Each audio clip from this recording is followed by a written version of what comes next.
morning, ladies and gentlemen. Hope everyone's having a very good day. It's been a while since I made a video, and I've been wanting to talk about India for a long time now.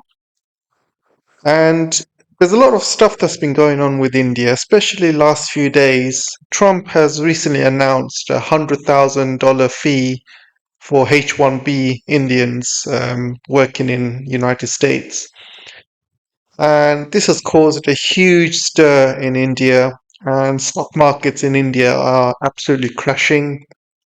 You have Indians trying to rush back from India to go back to the United States, and some of these Indians were paying up to $8,000 per flight because the prices last minute are very expensive.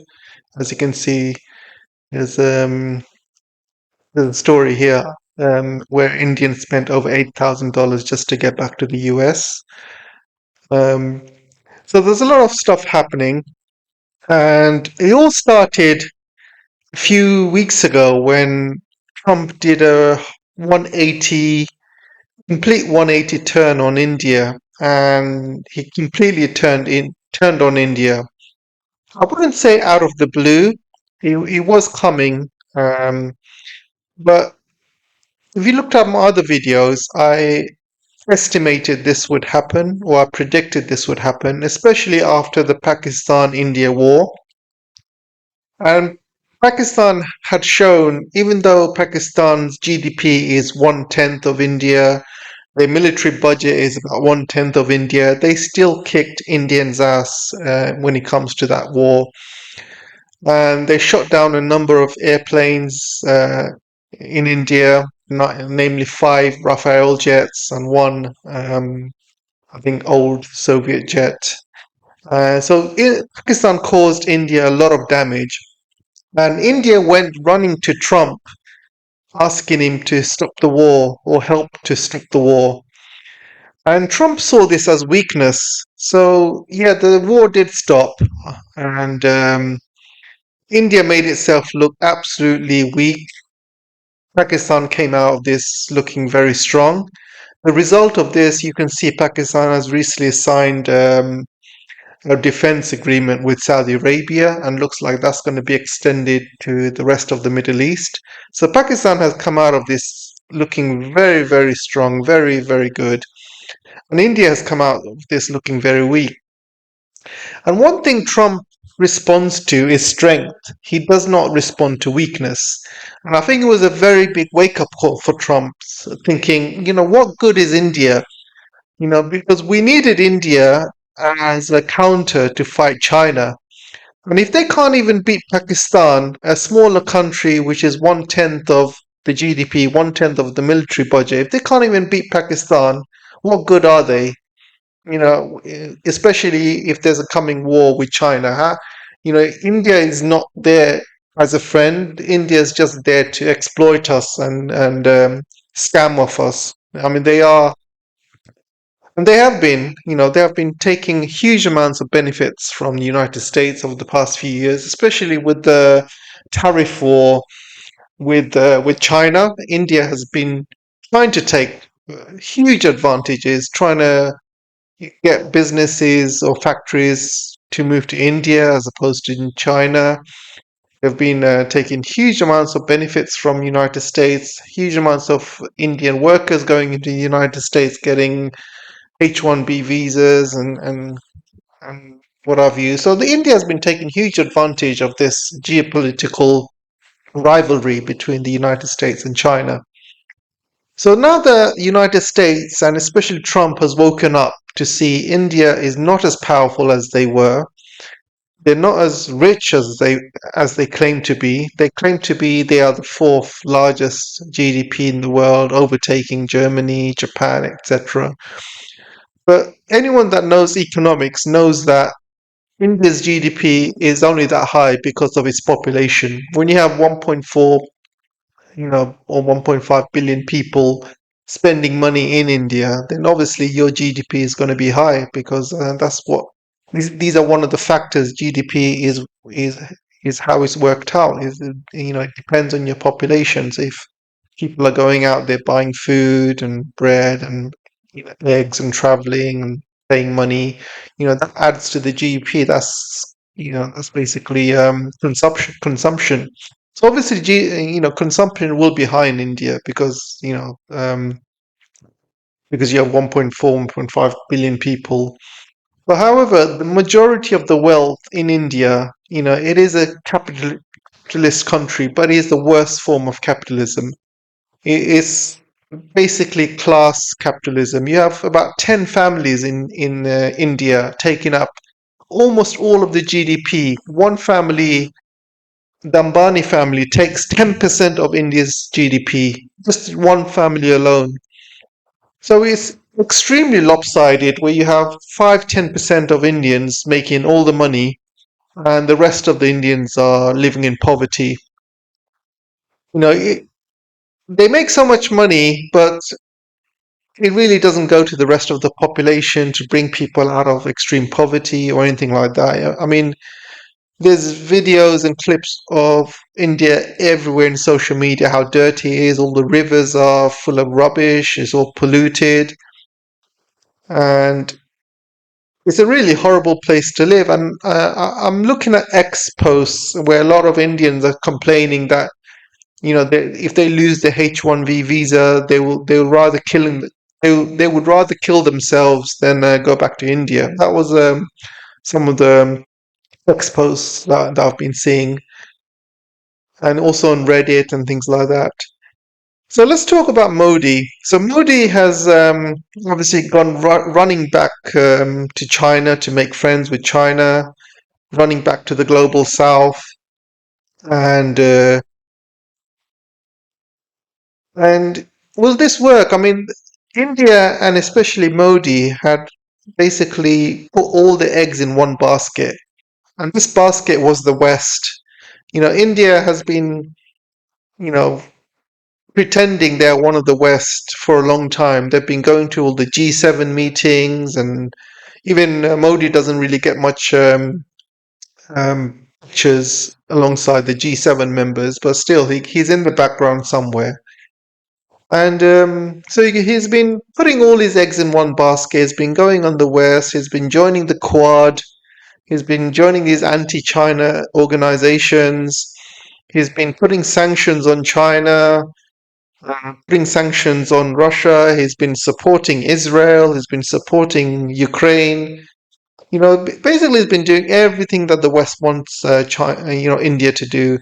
They've also been jeopardizing or absolutely kind of destroying the idea of the BRICS currency. They have been coming into the BRICS as a Trojan horse, disrupting everything, saying no to everything, not allowing any BRICS reserve currency to take place.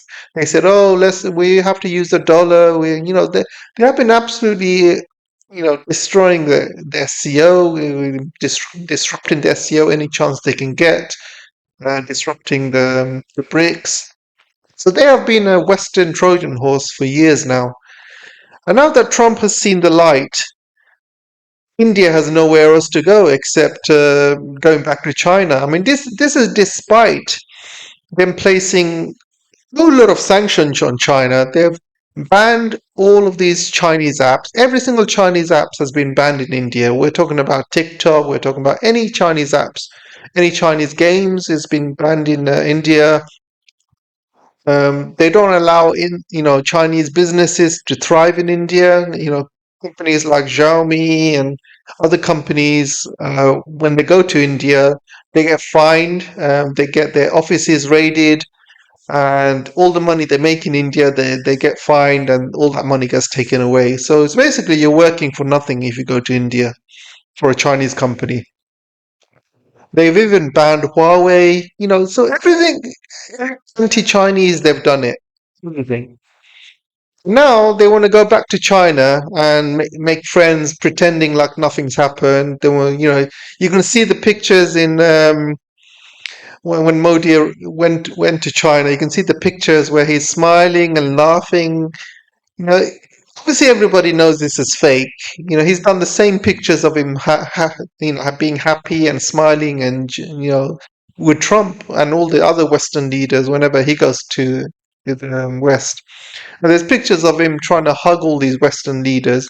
And when he doesn't even hug anyone in India, there's a famous story in India where Modi doesn't like to hug Indians, but he loves to hug white people. That's the story going around Indian papers.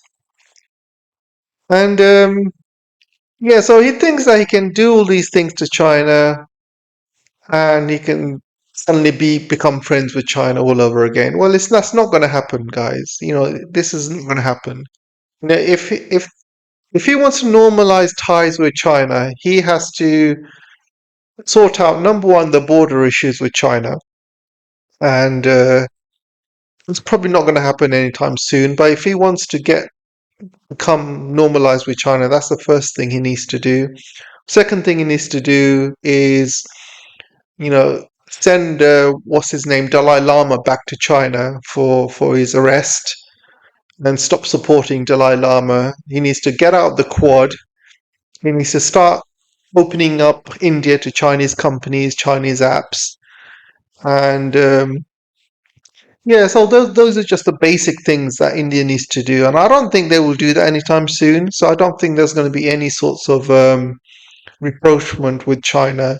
But him going to China, obviously, it's a start. I'm not disputing that. Obviously, he's not been in China for over 7 years, which was a mistake.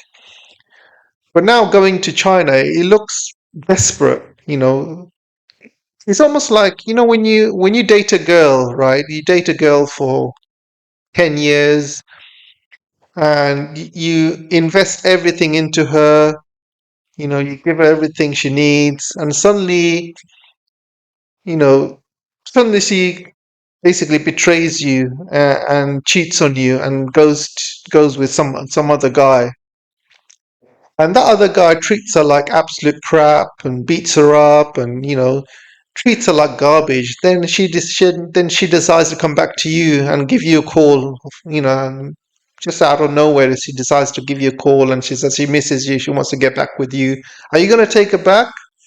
No, of course not, because you feel betrayed, right? She thought the grass was greener going with somebody else, but that wasn't the case. Now she decides to come back. This is the case with India.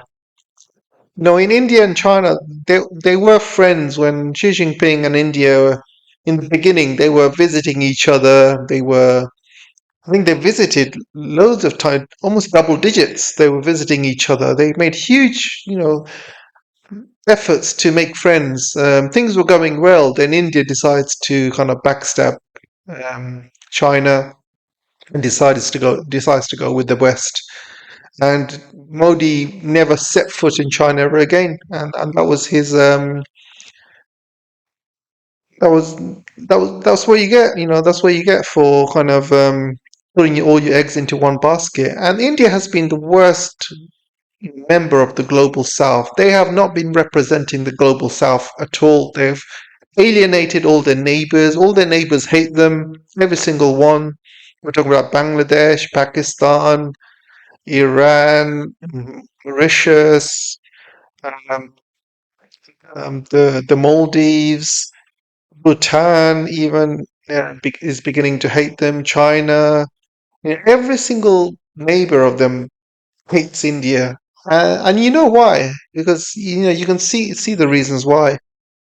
They also support Israel as well. They are the only global South country that supports Israel. They're still sending them weapons and support and things like that. And it doesn't make any sense because the British did huge amounts of genocide to the Indian people. Right? They killed millions of Indians. By famine. They stole a lot of the food. They stole treasures. So they were occupied for 200 years. So it just doesn't make any sense why India would support another, state occupying Palestine. It just doesn't make any sense. It's really stupid. It's almost like Stockholm syndrome, if anyone knows what that is. So obviously it's a start him going to China, but there is a long road from here, guys. It's not going to be that easy. It's not going to be a case of India. Oh yeah, we can welcome you in open arms. It's fine. It's not going to be that easy. So anyway, Trump has already made his decision, and he's already taken steps to basically put down India. And Indians have got you know, a complex thinking that they are part of the West, and the West will always love them, and they are all, the same kind of people. No, guys, no. You know, you know, they didn't allow China to become a rising power, and they hate the fact that China has now become a superpower. And do you really think they're going to allow India to become the same? Do you think they're going to allow India to become another superpower, another headache for the West, another country that's going to take away global work and jobs and become a competitor? Do you really think that the West will allow to happen to India? And this is why Trump has said to Apple, he doesn't want Apple to move factories to India. He wants Apple to move factories to the United States. So that is never going to happen, not even a million years. And Indians have been quite deluded the fact that, oh, we're going to become the next superpower. We're going to no, the West will never allow that to happen. And already you can see Trump is turning on India, and he's taken steps. He's taken some certain steps. For example, these tariffs. 50% tariffs on Indian goods pretty much means India is not competitive in the global market anymore. They're not even competitive in the United States. And even with the tariffs, the Chinese products are much cheaper and better quality going to the West. So, for example, China's got tariffs on its products, right? And if you go to the shop and you see two items and they are the same price, you know, people would rather choose the Chinese item because, first of all, even though with the tariffs, the Chinese product is still cheaper, it costs less to make in China because China is not having any inflation issues. Their cost of energy is cheap. The cost of manufacturing is cheaper than India. Cost of delivering to the West is cheaper than India. India has many issues with infrastructure and stuff like that. It's got choke points. It cannot directly deliver to America or in Europe. It's got huge amounts of choke points, and China does not. China's got the Belt and Road. It's got direct sea route access to the United States. It's got direct rail access to Europe. So China does not have the same choke points as India does. The cost of energy in China is much cheaper. Cost of everything is much cheaper. China is having a deflation issue, not an inflation issue. While in India, India's having an inflation issue. So the cost of making the same goods is much more expensive in India compared to China. So even with the tariffs, the Chinese product will still be cheaper in the West. So people will rather choose the Chinese product over an Indian one any day. First of all, it's cheaper. Secondly, it's better quality. And third, it's more trusted. Chinese products over Indian products are more trusted. So this has had a huge hit in Indian exports. All these companies that have been moving to India over the past 5-10 years now looking to move away from India now because they realize it's not very, uh, India is not competitive, and it's not definitely not going to be the next superpower. So a lot of companies are moving out. Apple has started to kind of move some of its products to China, some of its suppliers back to China. And many other companies have been starting to move out as well. There's been, companies have been raided by India as well, so they've got a really bad reputation happening in India. So things are not looking good for India, and they are definitely not going to be the next superpower. So all these people that are predicting India's going to be the next superpower, well, let's laugh at their faces now, shall we? So a recent news came a few days ago that US is going to revoke the sanctions waiver on Iran's Chabahar port. So Chabahar port is a port that India uses to export goods to Central Asia and to Europe as well. And they needed that port to export goods to future um, they wanted to build a future kind of transport link all the way to Central Asia and also to all the way to Israel via Saudi Arabia and places like that. So that's not going to happen anymore. And and and already India has spent over I think it's billions already in the port already and infrastructure and things like that. So that's going to go out the window. So India's not very happy about that as well. And the main thing on the news that's been happening is this H1B B visas, and I made this video a few months ago saying how H1B guys have been kind of replacing me in my job. It's not just happening in the United States, it's happening in UK as well. All these companies, all these capitalist companies, what they're doing is they're taking advantage of H1B and they're replacing local workers with cheap Indian labor. So H1B originally was supposed to be for extremely great talent, great talent you cannot find, locally. So people will use H1B to attract great global talent. But what companies have found, they can use this H1B to import cheap talent, because Indians work cheaper than local workers, and they can save huge amounts of costs. So they've been hiring these cheap local workers using H1B. Same around the world as well. Canada, UK, Australia. They've all been doing it. So companies have been doing that, and and they've been taking full advantage of Indians H1B. In UK alone, Indians there's about 250,000 Indians coming to UK every single year, and it's much higher in the United States. And all the big tech companies in the United States, Silicon Valley, and Tesla, X, you know IBM, Meta, Google, all of the major tech companies, they all mainly have Indian workers working for them, all of them. And you can see what these Indians do. You can see from this clip from Google that last year, 2024, Indians sent home back to India a record $128 billion. So what these Indian workers do when they go to United States, they work, they make money, and they send all the money back home to India.